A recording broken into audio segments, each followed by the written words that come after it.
Путин подчеркнул, что русский является языком межгосударственного общения, поскольку в России работают и говорят по-русски миллионы жителей стран СНГ. Президент Касым-Жомарт Токаев предложил создать международную организацию для поддержки и продвижения русского языка под эгидой СНГ. Об этом сообщил глава России Владимир Путин на неформальной встрече глав государств СНГ в Санкт-Петербурге. Хотел бы также с удовлетворением отметить, что Касым-Жомарт Токаев выступил с инициативой создать под эгидой СНГ международную организацию по поддержке и продвижению русского языка. Мы очень благодарны за это президенту Токаеву, думаю, что это важно для всех.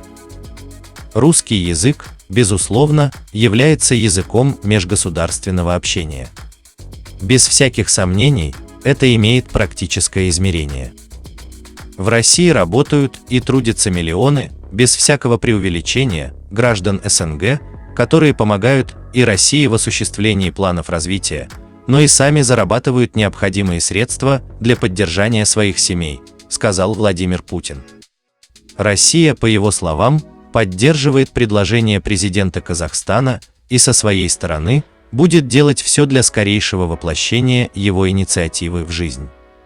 Путин напомнил, что 2023 год объявлен в СНГ годом русского языка как языка межнационального общения.